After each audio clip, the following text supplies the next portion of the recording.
ከዚህ በኋላ ኢትዮጵያ ውስጥ በመንግስት ያልተመዘገቡ ቲክቶከሮችና ዩቲዩበሮች ቪዲዮ መስራት አይችሉም የሚል ነገር በሰፊው ሲሰራጭ ነበረ።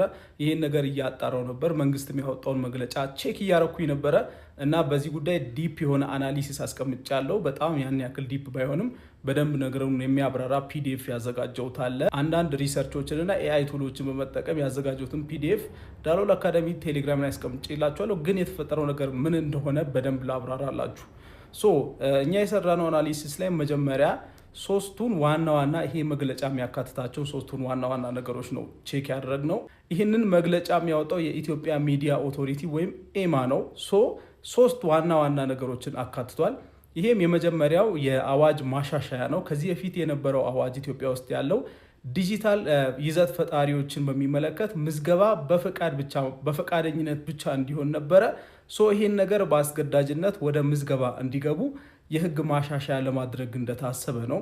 ሁለተኛው ደግሞ የህግ ተጠያቂነትን ለማምጣት ነው። ማለትም እንደዚህ አይነት ፕሮሰስ ውስጥ በትክክል ያልተመዘገቡ ኮንቴንት ክሬተሮች በኋላ ወደ ህጉ ስርዓት እንዲገቡ የሚያስገድድ ህግ የማውጣት ነገር ነው። ሶስተኛው ኮንተንት ሬጉሌሽን ነው።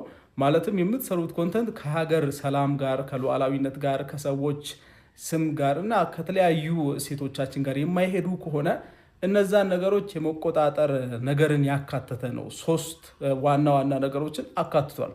እናም በሁለተኛ ደረጃ እኛ አናላይዝ ያደረግነው የተለያዩ ሀገራት ላይ ያሉ ተሞክሮችን ነው።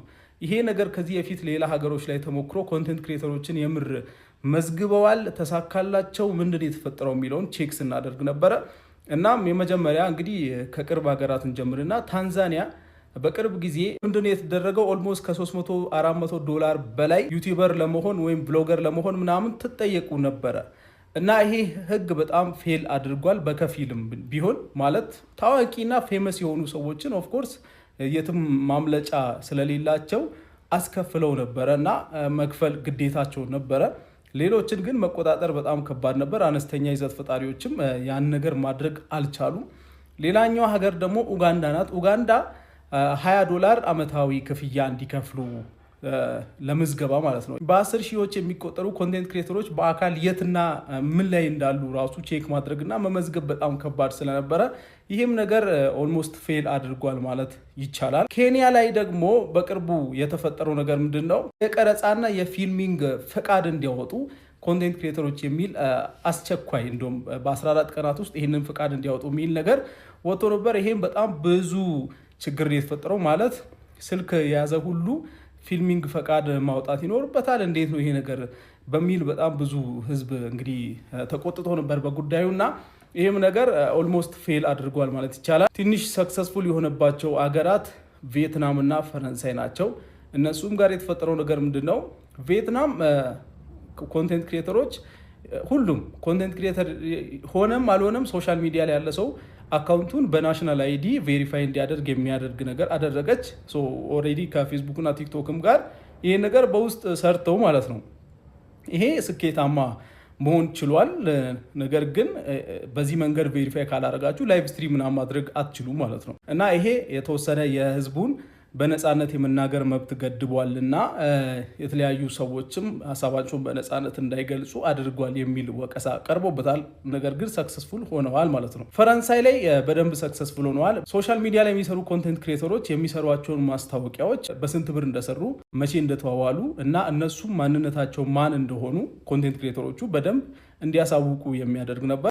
ይሄ የውበት ኮስሞቲክስ ሰርጀሪ ምናምን እና ክሪፕቶ ማስተዋወቅ እንደማይቻል እዚህ ነገር ሰክሰስፉል ሆኗል። ግን ኮንቴንት ክሬተሮችን እንዳጠቃላይ የሚገድብ ነገር አልነበረም። ማለት ማስታወቂያው ኮመርሻል በገንዘብ ሲሰሩ ግልጽ ማድረግ እንዳለባችሁ ነው። ግልጸኝነትን ያመጣ ነገር ሆኗል ማለት ነው። ኢትዮጵያ ውስጥ አሁን ይሄ ነገር ሲታሰብ ይሄ ነገር እውን እንዳይሆን የሚከለክሉ ማነቆች እና መንግስትም ኮንሲደር ሊያደርጋቸው የሚችሉ ኮንዲሽኖች ምንድን ናቸው የሚለውን እንደ ኮንቴንት ክሬሽን ኢንስትራክተር እና እዚህ ስራ ላይ እንዳለ ሰው የኔን ሀሳብ ለመናገር ነው። የመጀመሪያው ነገር በጣም በሚገርም ሁኔታ የቅድሞቹ ታንዛኒያ፣ ኡጋንዳ፣ ኬንያ ራሱ የዩቲዩብ ፓርትነርሺፕ ውስጥ ናቸው። የሚገርማችሁ ኢትዮጵያ እስካሁን የዩቲዩብ ፓርትነር ፕሮግራም አባል አይደለችም እና ይሄ ትልቁ ስራችን ሊሆን ይገባል። መንግስትና ኮንቴንት ክሬተሮች በቅርበት ተነጋግረን ኢትዮጵያ የዩቲዩብ ፓርትነር ፕሮግራም አባል እንድትሆንና ኢትዮጵያ ብለን የከፈትነው አካውንት ሞኔታይዝ እንዲሆን ማስቻል አንዱ ጥሩ ስራ ይመስለኛል ብንሰራ። ሁለተኛው ይህንን የምዝገባ ነገር ለማከናወን ከባድ የሚሆነው ምንድነው? እስካሁን ኢትዮጵያ ውስጥ የፌስቡክም የዩቲዩብም የቲክቶክም ቢሮ የለም። ኢትዮጵያ ውስጥ ማለት ሌጋሊ ኢትዮጵያ ውስጥ የፌስቡክ ተወካይ በትክክል ኢትዮጵያ ውስጥ ኦፕሬት የሚያደርግ ህጋዊ አካል የለም ለምሳሌ። እና በኋላ እኛም መጠየቅ የምፈልገው ነገር ሲኖር ለመጠየቅ አይመችም። መንግስትም ደግሞ መረጃ ለማሰባሰብም የተለያዩ ነገሮችንም ለማድረግ አይመቸውም እዚህ ኢትዮጵያ ውስጥ ሌጋሊ ኦፕሬት እያደረጉ እስካልሆኑ ድረስ ማለት ነው። እና ይሄ ነገር ቢስተካከልና አትሊስት የአንዱ ሶሻል ሚዲያ ተወካይ እንኳን እዚህ ቢሮ ቢኖር ይሄ በጣም ትልቅ ስራ ይመስለኛል ማለት ነው። ሶስተኛው ምናልባት ይሄ ነገር ኮንቴንት ክሬተሮች በመፍራት አሁን ላይ ብዙ ወጣቶች ህይወታቸውን እየቀየሩ ያሉበት ነገር አንዱ ሶሻል ሚዲያ ነው እና ይህንን ነገር በመፍራት የስራ ፈጠራ እድል በጣም እንዳይቀንስ ያስፈራል። ላስት በት ኖት ሊስት ማለት ዋናው ፖይንት ደግሞ ምንድነው መሰላችሁ? ሚዲያ ማለት ምንድን ነው? ዲፊኒሽኑ ግልጽ መሆን አለበት። ለምሳሌ አንድ ቲክቶከር ስልክ ይዞ በየቦታው ስለሚቀርጽ ሚዲያ ነው እሱም ማለት ነው? ወይስ ካሜራ ሊኖረው ይገባል ነው? ወይስ ትልልቅ ኢንተርቪዎችና ፖድካስቶችን ነው የሚመለከተው? ወይስ የፎሎወር ቁጥር 5000 እና ከዛ በላይ የሚባለው ነገር ለዚህም አፕላይ ያደርጋል? ስንት ፎሎወር ሲኖረው ነው አንድ ሰው እንደዚህ የሚያደርግ? ይሄ ነገር ግልጽ መሆን አለበት እና አንዳንድ ሰዎች ቤታቸው እየተዝናኑ ዝም ብሎ የቀረጹ እየለቀቁ ምናምን 200,000 300,000 ፎሎወር ያላቸው ሰዎች አሉ። እነዚህም ሰዎች አሁን በዚህ ነገር ውስጥ መካተት አለባቸው ወይ? እንዴት ነው ዲፊኒሽኑ ሲጀመር ምንድን ነው የሚለው በደንብ ቼክ ቢደረግ ብዬ አስባለሁ።